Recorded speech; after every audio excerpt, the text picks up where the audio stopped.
Hello guys, welcome to my Stamina Templar PvP build. In this video I will show you the gear, the stats, my champion point and the food that you need to use and we are good to go. So I try to make the video short to make it easy to see more and more if you can. So my stats are this. If I buff myself, okay, you see I have almost 30k of health and the same of stamina and almost 11k of magicka. The reason I have this magicka pool is because I need to clean myself for the dots that the enemy put on my. So for stamina recovery I have 1.7k on my dual wield bar and 1.6k on my two-hander bar. It's good. This is the reason of this the changing is because I have repentance on my dual wield bar, but okay, it doesn't change so much. You can just swap it with another skill. I like that because I have when I kill an enemy I have stamina and health back. Then I have almost 500 of magical recovery and a little bit of health recovery, but it doesn't matter. Okay, for weapon damage, okay, you see I have 3.6k of weapon damage with my dual wield bar and 330 weapon critical. Okay, with my two-hander is a little bit lower. Okay, you see 2.4k instead of 2.6, but it doesn't change so much. I use Mundus Serpent for the Mundus, and I use this food for okay, the Orzorga triple food. This gives me 5k of health and stamina recovery, almost 4.5 hundred. So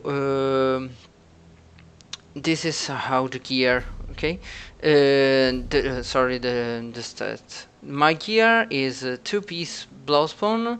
I tried to have it in pen. I am waiting for that from the PvP vendor. Then 5 pieces. Okay, black rose.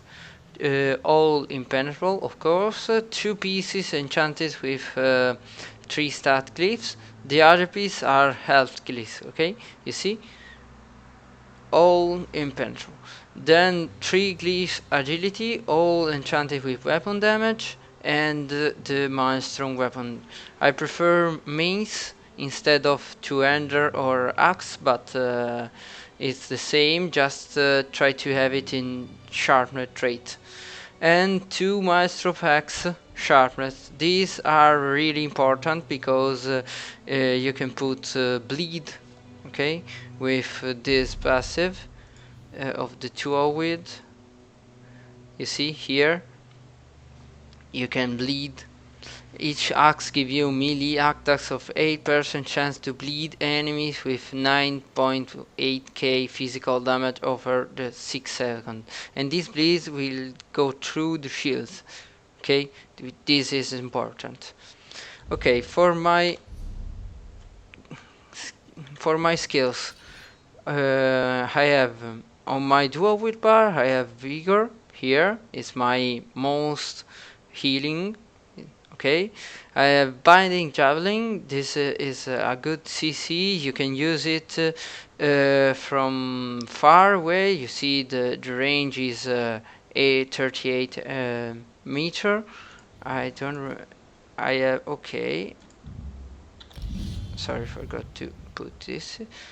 So you see the range is 41 meter, okay, and but you can use it even if you are close and you are fighting melee fight, okay, you can use it to stun your enemy. Or instead you can use if you are dueling, okay, you can just use rearming trap here. And don't use this because if you are dueling, you want to stun the enemy with Dawnguard of Mighting and not with the javelin. So if you are dueling, just put this here. It's important, or maybe it's better to change and put Power of the Light here because it has 6 seconds and Rearming Trap on 200 bar. But okay, it's almost up to you. Then I use Blood Grace. I prefer this on the other morph because it gives me health back every 2 seconds. It's not so much, but it's good to have health back. Then I use Bloodthirst. It gives me health back when I'm doing damage.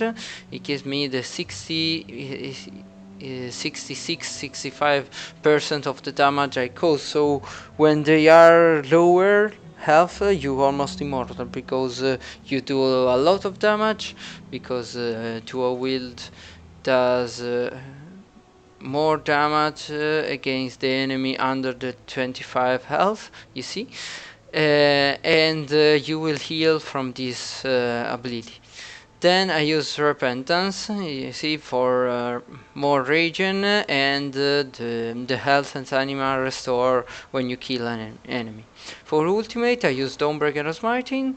This is a really good ultimate. It will stun and do a lot of damage over time, so you can boost yourself with the Maelstrom daggers, Maelstrom axe, sorry, enchant. You see, these enchants will give you almost 3k of additional weapon or spell damage, but we use weapon damage on another single target damage. And this, okay, this Dawnbreaker, okay, I know is AoE damage, but the person that we are focusing, okay, that we are targeting on, will receive the boost of from this enchant. So it will does really a good damage, believe me.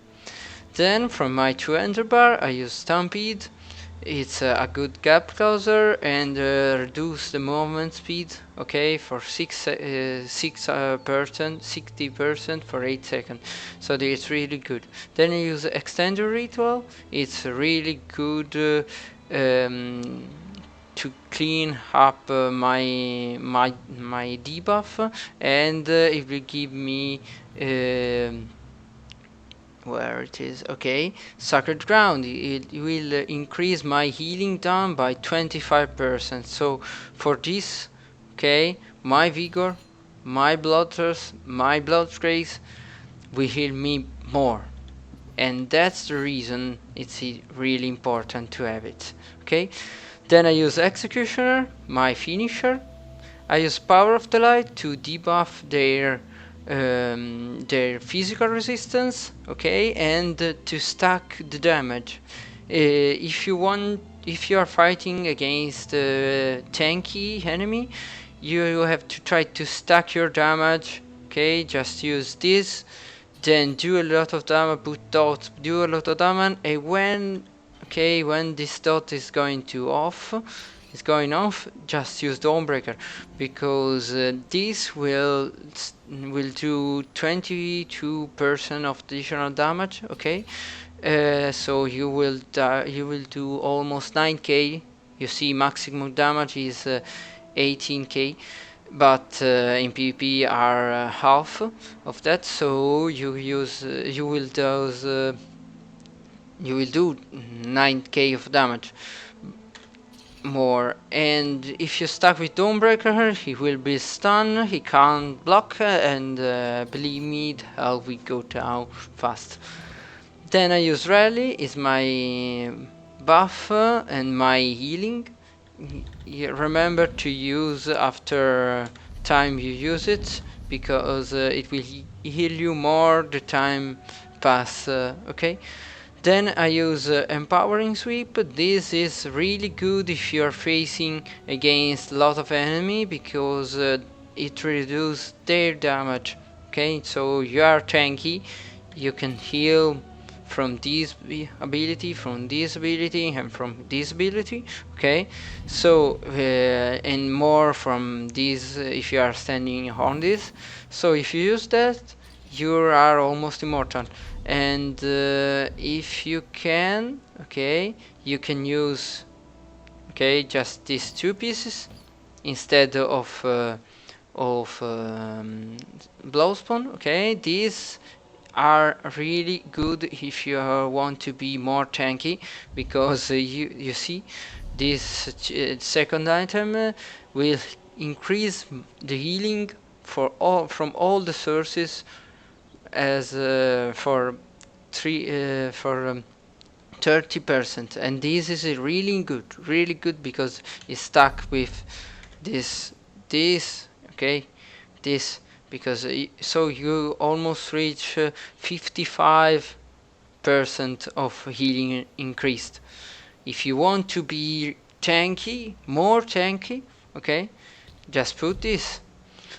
Restoring Focus will give you more healing receive, 8% of healing receives, and you reduce the damage of 8%. So it's good. But you lose one dot. That I preferred going like this. Okay? And that's all. That's all for the skills. Let's see for the champion point. Okay, we start with the green ones. I put 100 on Warlord to reduce my ability cost. I put 67 on Mooncalf to boost my stamina recovery, and 10 in Tumbling, okay, to reduce the dodge roll and break free. For the blue ones, I put 20 on Blessed. This will boost our healing, even if they are almost all healing, or a damage skill that will heal too. So it's really good to have some point here. Then I put 30 on Shattering Blows, increase the damage against the damage shield. Okay. Then I've used the most important here is Mighty. Okay, I have 70 points in Mighty, and the other important thing is 20. If you like to put more points here and put some points away from here, but try to have a higher point in here than in Time Outward. Then I use 35 on physical penetration, because it will stack with the sharpness of these two. Okay, then I put some points a little. You can just take it away. It is the same to precise strikes. It's okay.